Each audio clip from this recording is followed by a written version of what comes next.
Welcome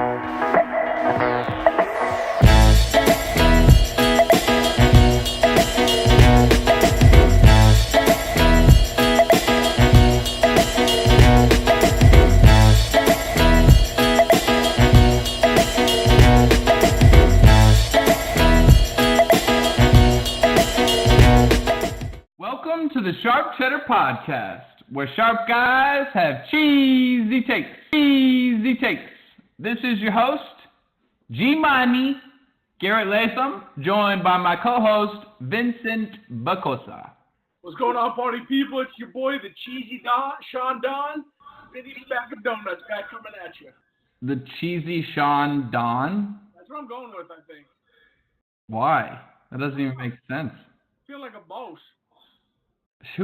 What does Sean Don even mean? I have no idea. That's kind of why I like it. All right. Welcome to the Thanksgiving special episode, people. It is Tuesday night. We're 2 days away from the... You know what? Top of the head. Where would you rank Thanksgiving in holidays? All right, buddy. I'm a big man. Thanksgiving is all about the food. The food, the football, the family. It's got to be numero uno for myself. Numero uno, really? Big Thanksgiving guy, buddy. Big guy in general, so I mean...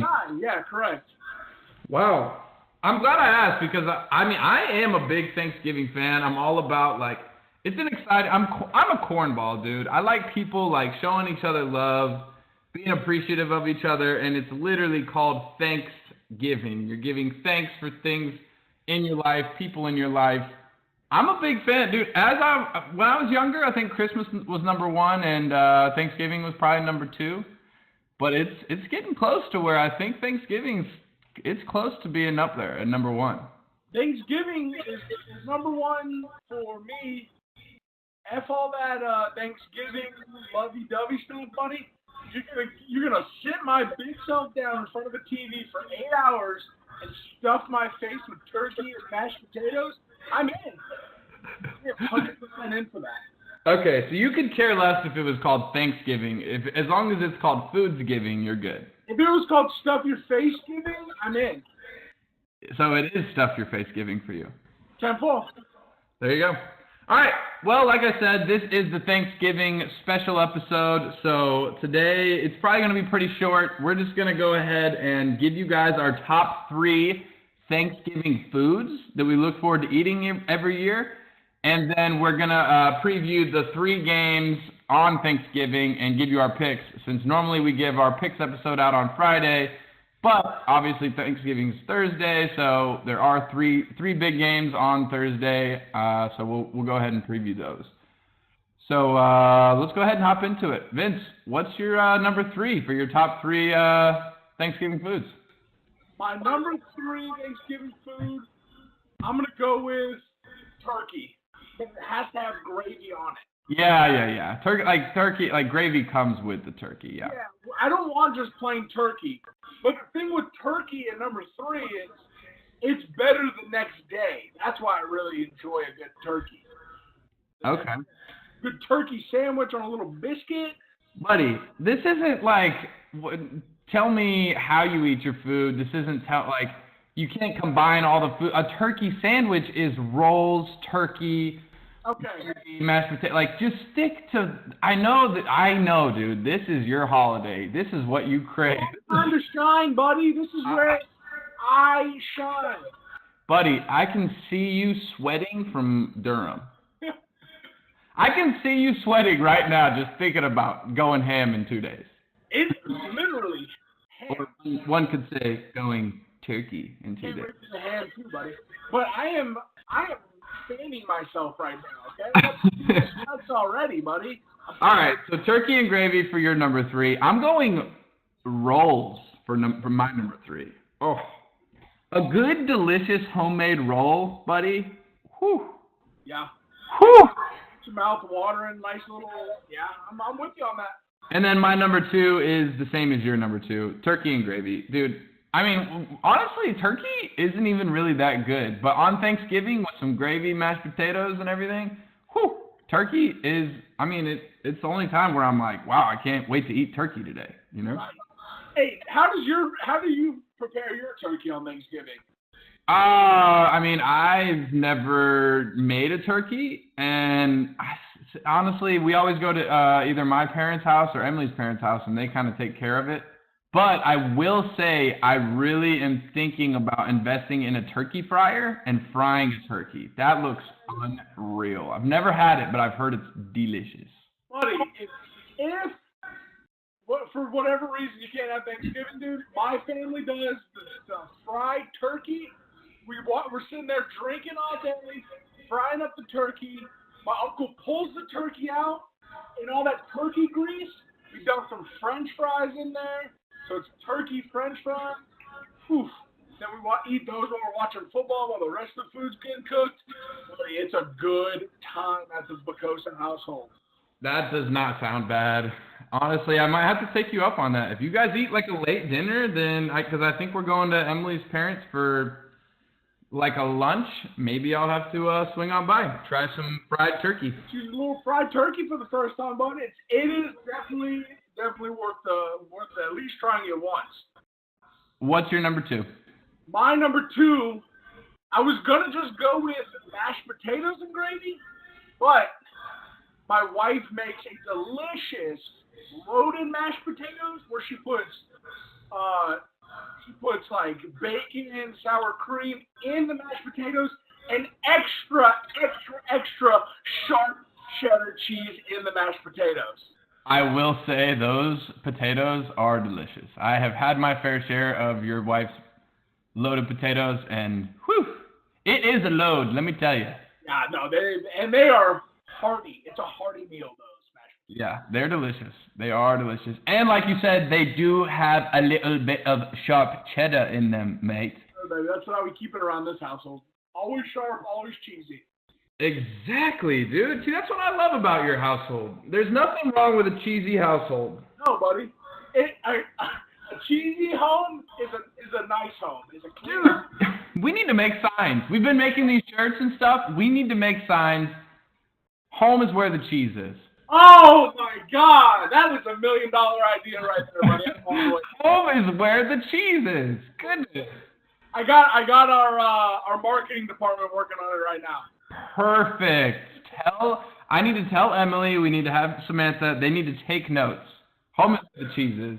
I'm looking in my dining room right now, and there is a perfect spot for a massive sign that says "Home is where the cheese is." Oh yeah, I see it right above my TV right now. Massive. Home is where the cheese is. I love that. That is good. That's good. All right, what's your number 1? What's your number? Oh, okay, yeah, my number 1. Mine was turkey and gravy.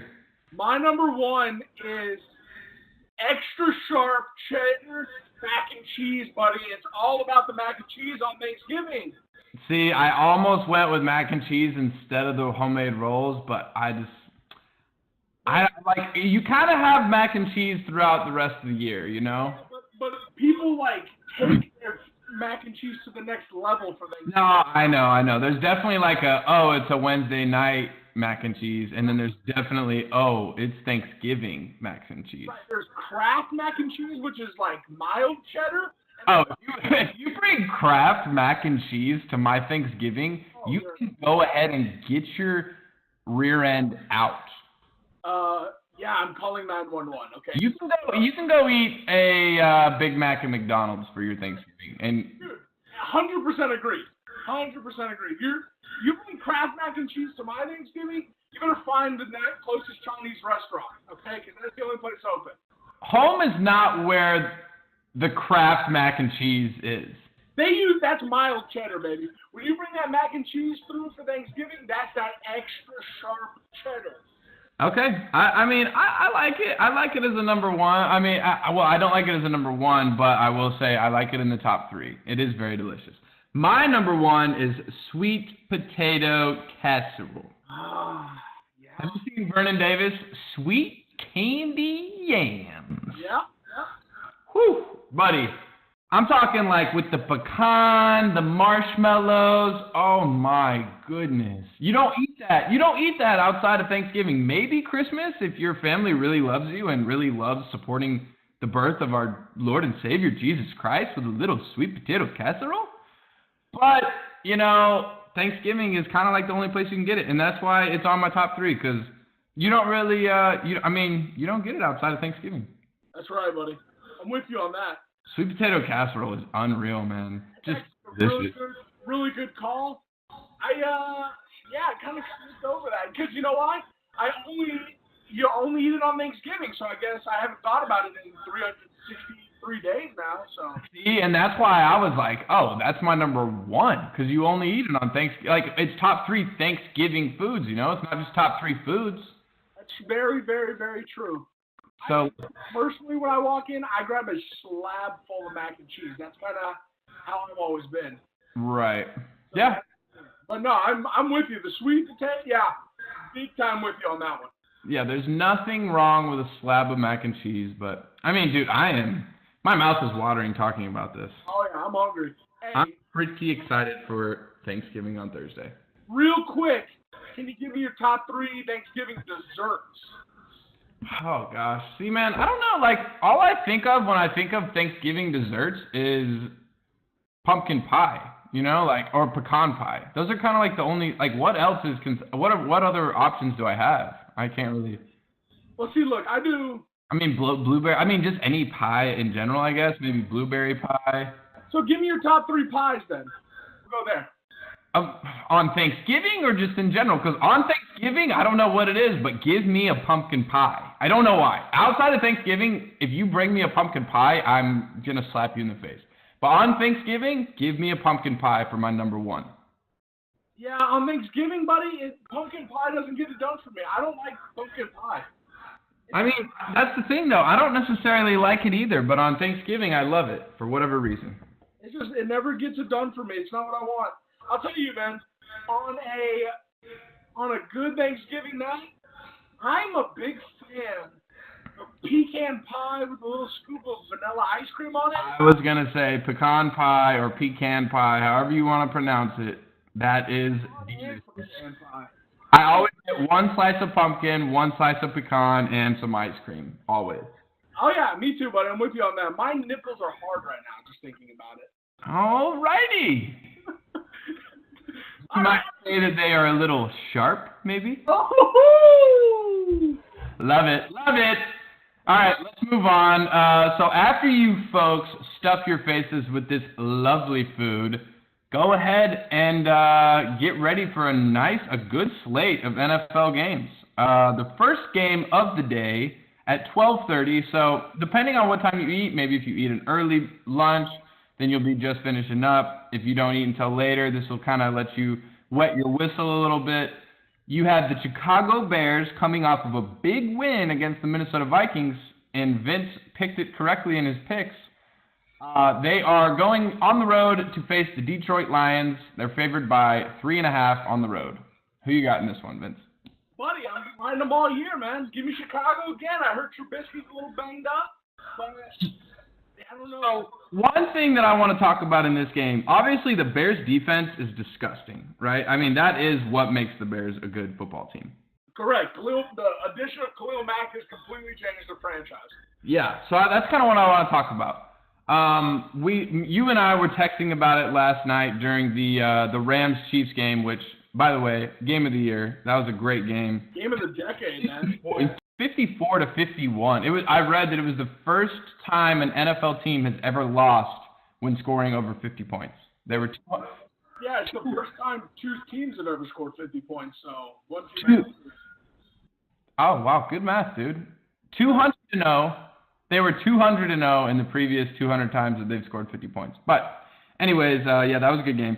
But you and I were texting, and we were saying, would you rather have Aaron Donald or Khalil Mack on your team? Like, if you're an NFL GM and you had to pick one to build your team around, who are you going with? Well, when we were texting about it, I said, give me Khalil Mack. Because we just watched him destroy the Vikings, right? That offensive lineman. Right. He threw that offensive lineman, and then literally the next play after we're texting, Donald flies out of the air for a forced fumble, and then we're like, it's splitting hairs, buddy. Yeah. All-time great defenders. I texted you, yes, I agree, give me Khalil Mack, and then he did that, and I said, never mind, give me Aaron Donald. I mean, honestly, I think that it's, like you said, it's splitting hairs, and you can't go wrong either way. But I will say, I don't know, do you think it's harder to find a dominant defensive tackle than it is a defensive end? I mean, who are the dominant defensive tackles in today's game? Probably Aaron Donald and Fletcher Cox? Yeah, I mean, Sue used to be, but he's obviously lost his step or two. Yeah. I can't really think of anybody else who's like truly dominant. Like, obviously there's good defensive tackles, but like Calais Campbell, he's pretty good for the Jaguars. Yeah, he hasn't been very good this year, though. I mean, the whole Jaguars defense has been down this year. But I mean, like, regardless, like, and then you can sit and you can talk about a lot of really good defensive ends. You know, I mean, you have, J.J. Watt, you have Khalil Mack, Von Miller. I mean, even Chubb is really good this year. Obviously, I'm very biased. I played with him. He's a good guy, but he's having a great year. He's got more sacks than Von does. But yeah, I just feel like, I don't know, like a truly dominant defensive tackle is kind of like a dime a dozen, you know? That's true, man, but I think the defensive end can have more of an impact because it's easier to double team a nose tackle than it is to double team a defensive end because you're doubling with a tight end, which Khalil Mack showed you can't double with a tight end. See, that's kind of why I feel like you can, that's why you would argue that a defensive tackle's like a bigger deal. If you're having two people block him, then I don't know, that kind of creates everybody else in one-on-one matchups. But see, that's the thing. Like with Donald, you can't double him because you have to deal with Sue and Fowler. That defensive line is ridiculous. They have 4 first-round draft picks on it. But in a normal defensive line, you can pretty much man the worst of the two inside tackles, and then you can double team the better of the two. So, buddy, I'm watching the Duke basketball game against Auburn right now, and Zion Williamson almost just ended someone's career in life. I have a feeling he's going to do that a lot. Oh my gosh. They just showed the replay, and he almost destroyed this man. Anyways, off subject. So you said that you like the Bears? I love the Bears with the 3. Give me the 3.5, too. I don't know, man. I kind of think if this one was 3, then I might like the Bears. 3.5, though, a little sketchy. And Mitch Trubisky was injured in that game against the Vikings, and apparently he's questionable. And I read online that apparently Chase Daniels is like kind of expected to start. So I don't know. And the Lions are coming off of a fresh win against a good Panthers team that was playing really well. So I don't think it'll be a pushover game by any means. I kind of like the Lions in this one. Yeah, well, let me just show one little thing. Detroit hasn't won a back-to-back game all year. Yeah. It's right there. But this is 2 home. That's not true. Detroit beat the Packers and the Dolphins back-to-back.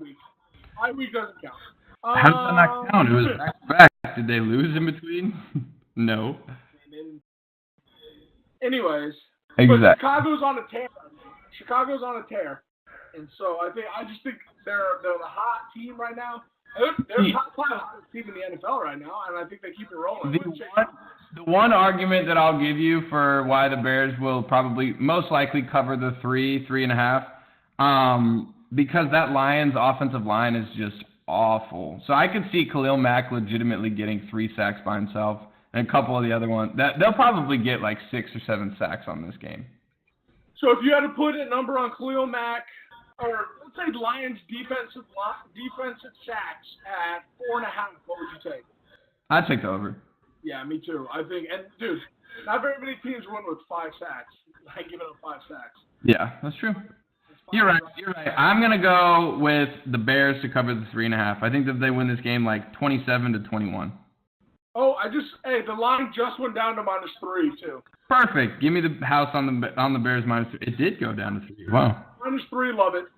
Bears -3, bigly at the Lions. Yep. Next one, we have the 4:30 game. We have the Washington Redskins without Alex Smith, who just snapped his ankle in half on the 33-year anniversary that Joe Theismann did, which is pretty crazy. Hey, and that game ended with the same exact score as Joe Theismann's game ended with. And Joe Theismann was in attendance and tweeted, "He just broke his leg like I did." Oh, my God.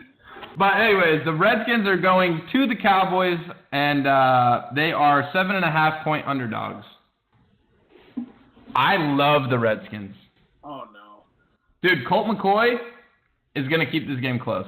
He's a good backup. And I think they finally figured it out, the Cowboys, that you have to run Zeke to win the game. But they're not beating anybody by more than 8 points, I don't think.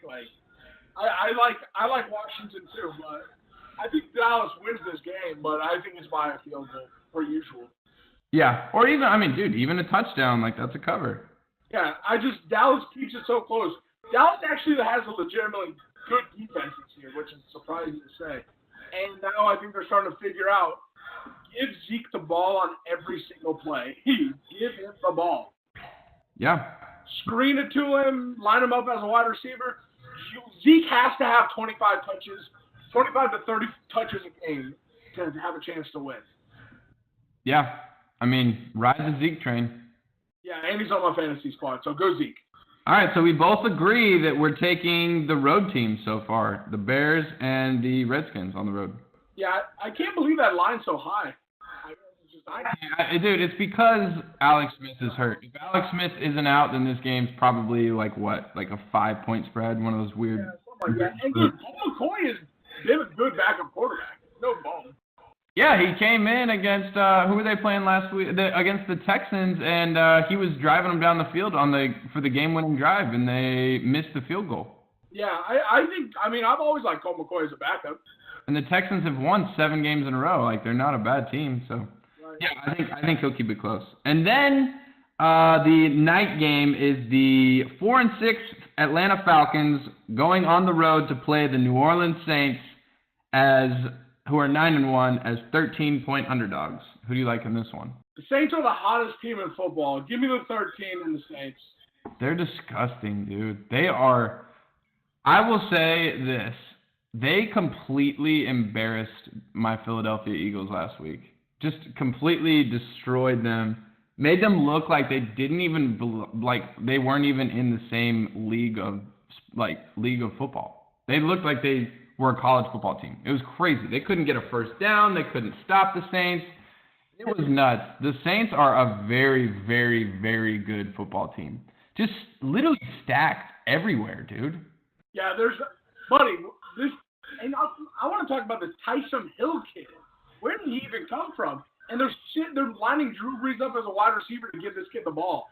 So, you can make an argument right now that Drew Brees is the best quarterback in football. He's my MVP. He's my MVP right now. Yeah. Oh, yeah. I think that's obvious. But, I'm saying I think he might be the best quarterback in football. Yeah, Rodgers has been gimpy and his team's bad. And Brady looks old. I think he is the best quarterback in football right now. I'd agree with that, yeah. He's by far been playing the best. And honestly, you could say that Michael Thomas is probably the best receiver in football right now? He's definitely top 3 behind Julio and AB? Yeah. Hey, I want to throw a guy in there that we didn't give any love to on our wide receivers. Tyreek Hill is a top 5 wide receiver now. He's a what? Top 5 wide receiver. You're drunk. Are you kidding me right now? Are you kidding me? Bro. All right. Let's hear your top 5. Okay, Julio, AB, DeAndre Hopkins, Michael Thomas, Tyreek Hill. So Odell's not in your top 5? No, he sucks. No, I don't know. No, it's splitting hairs. But, dude, Tyreek Hill finally has a quarterback with a big arm that he can stretch the field with. He's the fastest receiver in the NFL, but he's not top 5. Buddy, it's not like he just runs verticals all day. That kid was running he was running good routes last night too. I don't see why. And his hands are pretty good. I thought they were questionable at the beginning, but did you see the catches he was making last night in traffic? Yeah, I mean, he's good. Like, he's definitely, like, top. I'd probably say he's, like, number 7? Number 6? So Odell's your 5. Who's your 6? Better than him. I think, yeah, I mean, I'm trying to think. Yeah, I think I would take Tyreek Hill over Keenan Allen right now. I was going to say Keenan Allen's the only person you can really make an argument for. Yeah, I mean, who else? Adam Thielen, man. I mean, he's pretty good, but I would take Tyreek Hill over him too. So yeah, I guess yeah, you're not that off. I agree. It's kind of like splitting hairs between Odell and Tyreek Hill. So I mean, dude, Tyreek Hill's got. I agree. I was just about to say I would love to see Odell play with Patrick Mahomes. Yeah, dude, and having other weapons like Travis Kelce and Kareem Hunt and a good quarterback that throws the ball down the field. I mean, I think Odell's a lot better than Tyreek Hill, but Tyreek Hill is good. He's number 6. A lot better. I don't know about a lot better, but I all right, maybe top 5 is a little bit of a stretch. As much as I hate Odell, I think he's probably the number 1 receiver in the league if you give him a good quarterback and other. Let's say he's on the Saints. Is he the number 1 wide receiver? Oh, without a doubt, dude. He's way better than Michael Thomas. I agree. Skill-wise, he is better than Michael Thomas. I would, yeah, for sure. All right. So, all right. So you are taking the Saints minus 13? Yeah, I like the Saints with the 13. I think I'm gonna go with the Falcons plus 13. Whoa! The Saints are 8-1 against the spread since their loss at home to the Buccaneers. Yes. And I have basically tried to fade the Saints every week, and they've screwed me. But you know what? This is Thanksgiving. They owe me one. Okay. They need to find some compassion in their heart. I'm not saying that they're going to win by any means, but the Falcons' offense is really, really good. I honestly, let me see what the over is here. Whatever the over is, just take that, because the Saints will score 50. 60. Oh, it's 60, dude. The Saints will for sure score no less than 42, and the Saints will score no less than 28. Yeah, I think. Dude, the Eagles' defense is better than I don't know. It's hard to compare the Eagles right now. They're lost in the sauce right now. Yeah, they're in a dark spot right now. I don't know what's wrong with them. Yeah, I don't either. What? Yeah, I could see. I don't know, man. I just believe in the Saints being the best team in the NFL right now. Yeah. Oh, yeah. Okay. I mean, we might as well just revise our Super Bowl picks after every freaking week, because. Yeah, that's true. I'm gonna go with the Saints over the Chiefs. Yeah, I'll go with Saints over Chiefs too. Chiefs. Oh, God, I don't know, man. That defense is awful, but that offense is amazing. I guess I'll go Chiefs too. Just because, dude, no one else in the AFC is good. I mean, the Patriots are solid, but I think if the Chiefs are at home, then they'll beat the Patriots. Let me tell you my little dark horse here. I think that's going to be in the AFC Championship games. So the Steelers? Steelers are going to beat the Patriots. Yeah, I don't know. I don't see that Steelers defense stopping Tom Brady and his offense. The defense has gotten very, very stiff lately. It's very good lately. It's us. Oh, God. Anyways. But, all right, man. Well, I think that's what we had for On Tap for our Thanksgiving episode. Did you have anything else you wanted to talk about? No, Matty, that's good for me, man. I hope all y'all cheeseheads and you cheesettes out there have a happy Thanksgiving. You want to give maybe a shout out for people or things that you're thankful for right now? Yeah, let's go what we're thankful for, buddy. I'm thankful for you and your wife. Oh, wow. Thanks. You guys, man. Thankful for my family and thankful for my beautiful wife, Samantha. And that's it. And thankful for my dog. No, I was gonna say no shout out to Zeke. Yikes. Oh yeah, he gets a shout out. He's been on some other stuff lately, but shout out Zeke. I will give a shout out to my beautiful wife. Very thankful that I am married to an awesome woman. Emily is the best. Shout out to you guys. Obviously, thankful that we met a year and a half ago. Yeah, a year and a half ago, I guess. Yeah. very thankful for my awesome family, thankful for a good job, good house, and very thankful for Waffle. He's a great dog. Very thankful also for this podcast. It's a lot of fun. I've had a lot of fun doing it. We enjoy you guys. We really appreciate you guys listening, and I really hope that you all have a happy Thanksgiving as well. Yeah, keep the cheesiness going all Thanksgiving, all holiday season long. There you go. As always, stay cheesy, folks. Peace out. Goodbye.